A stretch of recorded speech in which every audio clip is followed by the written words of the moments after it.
खबर प्रतापगढ़ से है, जहां मॉडल प्राथमिक विद्यालय छितपालगढ़ माधानता प्रतापगढ़ के प्रधानाध्यापक राजेश प्रताप सिंह एवं उनकी शिक्षकों की टीम के प्रयास से विद्यालय आज क्षेत्र ही नहीं बल्कि पूरे जनपद में एक मिसाल बन गया है। प्रधानाध्यापक राजेश प्रताप सिंह ने बताया कि विद्यालय को उत्कृष्ट बनाने के लिए वे लगातार प्रयासरत हैं। उन्होंने अपने सहयोगी शिक्षकों के साथ मिलकर बिना किसी सरकारी सहायता के 2 कक्षाओं में स्मार्ट क्लास की स्थापना की है, जिससे बच्चों को आधुनिक और गुणवत्तापूर्ण शिक्षा मिल रही है।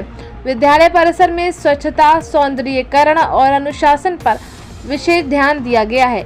बच्चों द्वारा बनाए गए आकर्षक पेंटिंग और डैशबोर्ड से विद्यालय की दीवारें ज्ञान और सृजनशीलता से भर उठी हैं।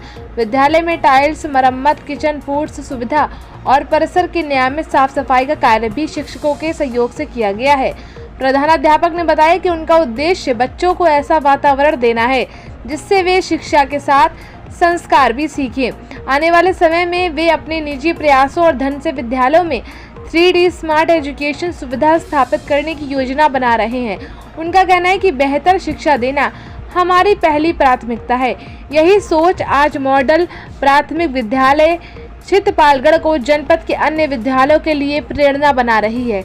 इसमें सहायक अध्यापक पूजा, आकृति, शालिनी, आभा, शिव बहादुर सभी लोग उपस्थित रहे। देखिए ये रिपोर्ट संवाददाता प्रभाकर राय के साथ। सबसे पहले आप अपना परिचय दें और उसके बाद आप विद्यालय के बारे में क्या कहना चाहते हैं, क्या कार्यक्रम आपका? राजेश प्रताप सिंह, प्रधानाध्यापक प्राथमिक विद्यालय छितपालगढ़, विकास क्षेत्र मानदाता, जनपद प्रतापगढ़। सर्वप्रथम तो यह विद्यालय जब मैं यहाँ पे चार्ज लिया अभी कुछ दिन महीने पहले, उसके पहले से हमारे शिक्षक बंधु कुछ तो कुछ कार्य यहाँ अच्छा करते आ रहे थे। जब हमको एक अच्छी टीम मिली तो हमने सोचा कि अब इस विद्यालय को हम अपने जनपद नहीं प्रदेश स्तर पर इस विद्यालय को एक मॉडल के रूप में प्रस्तुत करने का प्रयास करें। इसके लिए पीछे मूल कारण यह है क्योंकि मैं इसी विद्यालय का छात्र भी रहा हूँ, तो इससे मेरा कुछ भावनात्मक लगाव है। और जब टीम अच्छी मिली तो हमने कार्य शुरू किया और कार्य में अभी कुछ दिन पहले संयुक्त शिक्षा निदेशक प्रयागराज मंडल के कार्यक्रमों द्वारा हम अपने अध्यापकों के सहयोग से बिना किसी सरकारी मदद के स्मार्ट क्लास 2 कक्षा में लगाया, जिसपे लागत तो बहुत ही लागत की बात नहीं करना है क्योंकि जब काम करते हैं लागत आती है, लेकिन कोई चीज आड़े रह जाता है क्योंकि हमारे सहयोगी जो शिक्षक हैं ये हमारा पूर्ण सहयोग दे रहे हैं। और यह भावना मेरे अंदर इसलिए आई क्योंकि जब हम अपने बच्चे को अच्छा पढ़ाना चाहते हैं, अच्छे स्कूल में जाना चाहते हैं क्योंकि बच्चे विकास करें, तो जिस विद्यालय में मैं पढ़ा रहा हूँ भारतीय परंपरा के अनुसार गुरु शिक्षिका का अगाध प्रेम होता है। और जब तक सभी शिक्षित नहीं होंगे, जो हमारी सरकार की जो हमारा विश्व गुरु का दर्जा था वह मिलना संभव नहीं है। और हमारी सरकार भी राष्ट्र प्रथम की बात करती है। राष्ट्र प्रथम तभी होगा जब हर गांव का हर बच्चा, हर व्यक्ति जो पिछड़ा है, और मेरा सौभाग्य है कि मैं उन बच्चों को शिक्षा दे रहा हूं जो हो सकता है कि पहली बार विद्यालय आए हो स्कूल में शिक्षा प्राप्त करने। और मुझे और मेरे पूरे स्टाफ को आत्मीय खुशी मिलती है जब मैं किसी बच्चे को जो अभिभावक इस भावना के साथ आता है उसके भावना को पढ़ा रहा हूं और आगे बढ़ता हूं, शिक्षित होता है। और मेरा एक संकल्प है कि बड़े पूंजीपति लोग तो अपने बच्चों को अच्छा पढ़ा लेते हैं, छोटे नहीं पढ़ा पाते, तो वो सारी सुविधाएं हम अपने प्राथमिक विद्यालय में देंगे। मैं ये तो नहीं कह सकता कि कॉन्वेंट स्कूल बंद करा दूंगा, लेकिन कॉन्वेंट स्कूलों से मैं किसी तरह से पीछे नहीं रहूंगा। और मेरा मानना भी है, आज यह रिजल्ट बता रहा है कि जब आप यूपी कमीशन या भारतीय लोक सेवा आयोग, संघ लोक सेवा आयोग का रिजल्ट उठा के देखिए तो बच्चे आज भी 80% जो प्राथमिक शिक्षा बेसिक से पढ़ के निकलते हैं या माध्यमिक के मात्रास्तों से वो आते हैं, अच्छे वही आते हैं। 80% बच्चे आज भी है। इसलिए मेरा मानना है कि प्राइमरी विद्यालय स्वास्थ्य विभाग से तुलना की जाए तो एम्स है। और चूंकि एम्स का रिजल्ट आता है दवा के माध्यम से बहुत स्थिति खराब होती जाती है, तो 20% रिजल्ट दे पाते हैं। हमारे पास भी अच्छे लोग, सुविधा जिसके पास है वो तो बड़े बड़े स्कूलों में जाते हैं। हमारे पास वो जिनके आंखों में आंसू और सपने ऊंचे होते हैं वो उनके बच्चे आते हैं और सब बच्चे सीख सकते हैं। इस भावना के साथ, इस विश्वास के साथ जब मैं सिखाता हूं तो मेरे बच्चे ही आगे रिजल्ट देते हैं। 80% रिजल्ट देने का काम लोक सेवा आयोग में, देश का नेतृत्व प्रशासन में, प्राइमरी के बच्चे इसी विश्वास के साथ मैं काम कर रहा हूं।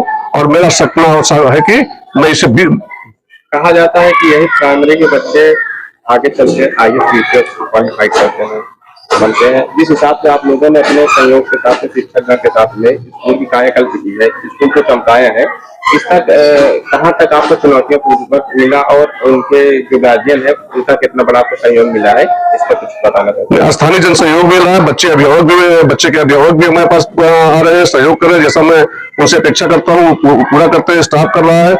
और मेरा अपना स्वयं का मानना है कि जब हम कोई काम करने के चलेंगे, रास्ते कितने पथरीले क्यों ही ना हो, लेकिन हम चलना चाहेंगे, वो पत्थर फूल बन जाते हैं। वो सारे पत्थर हमारे विद्यालय में जो समस्या है वो फूल के समान हमारे स्वागत के लिए खड़े हो जाते हैं और मेरा काम आसानी से हो जाता है। यही नहीं, मैं बच्चों को केवल किताबी ज्ञान नहीं देता हूँ, जो स्थानीय ज्ञान है, जो उनके जीवन में काम आवे, जो छोटी छोटी चीजें आप देख लीजिए, जिसे बहुत छोटा समझते हैं। बच्चे को मेहंदी लगाना, मेहंदी सिखाना, कताई बुनाई सिखाना, कपड़े सिलाई सिखाना, किचन के काम को सिखाना। और आप देख रहे हैं कि हमारे यहाँ किचन गार्डन है, ये सारे बच्चों ने और हमारे शिक्षकों बच्चों ने मिलकर तैयार किया है। और कभी कभी इन्हीं की सब्जियों से बच्चों को खिलाता हूँ। जिस हिसाब से प्राइवेट संस्थानों में इंग्लिश मीडियम स्कूल में 3D की सुविधाएं होती है, उस हिसाब से अभी हमने आपके जो टाउन में विजिट किया है, तो बच्चों के बेसिक के साथ साथ बहुत ज्यादा आर्टिफिशियल से अपने बच्चों को काफी नॉलेज दिया जा रहा है। इसमें क्या कहेंगे? मेरा प्रयास ये है कि जो अपने को बड़े स्कूल कहते हैं, बड़े पैसा लेके करते हैं, उसे हम जो यहाँ के सामान है, जो अनुपयोगी सामान जिसे कहते हैं, उन्हीं अनुपयोगी सामानों के माध्यम से हम वो सारी सुविधा बच्चों को देना चाहते हैं। 2D 3D या तमाम वो संसाधन, क्योंकि हमारे संसाधन तो जो पड़े हुए हैं, हमको पढ़ाना है, उनको ज्ञान कराना, तो कंकड़ पत्थर है, हमारा टीले नहीं काम करता है। बाकी हमारे जो शिक्षिका बहनें हैं, उनके पास इतना हुनर है कि वो सारे चीज जो लाखों व हजारों खर्च बनाएंगे, वो स्वयं बच्चों के सहयोग से बना लेते हैं। और बच्चों के भविष्य के लिए आगे आप क्या कहना चाहते हैं? मेरा यही है कि जब बच्चे ये फूल हैं, जब बच्चे ये पौधे कली के समझेंगे, फूल खिलेंगे, तो मेरा दिल खिलेगा। और मुझे विश्वास है कि यह बच्चा जो छितपालगढ़ विद्यालय है, यहाँ का बच्चा, जैसे आज राष्ट्रपति मुर्मू आदिवासी क्षेत्र से आई है, भारत का प्रतिनिधित्व कर रहे हैं। मोदी जी चाय बेचा करते थे, प्राइमरी पढ़ा करते थे, देश का प्रतिनिधित्व कर रहे हैं। योगी जी भी उत्तराखंड के पहाड़ों से आए हैं। तो मेरा भी कोई एक बच्चा इसमें मुझे लगता है, कोई राष्ट्रपति है, कोई प्रधानमंत्री है, कोई सेक्रेटरी है, कोई वैज्ञानिक है, मुझे ये बच्चे में दिखता है। आपका परिचय? राजेश प्रताप सिंह, प्रधान अध्यापक प्राथमिक विद्यालय छितपालगढ़, मानधाता प्रतापगढ़।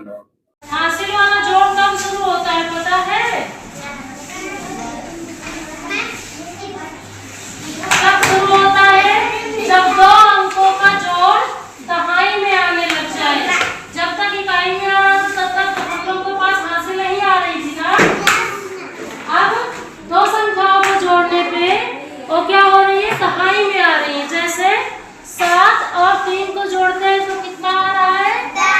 7 और 3 को जोड़ने पे 10 आ रहा है। तो क्या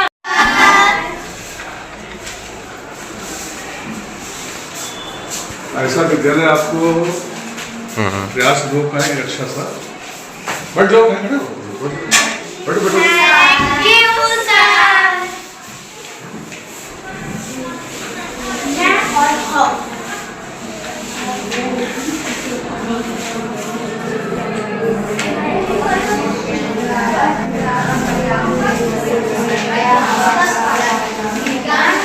उत्तर प्रदेश की हर खबर को देखने के लिए चैनल को लाइक, शेयर एंड सब्सक्राइब जरूर करें और खबरों को शेयर करना ना भूलें।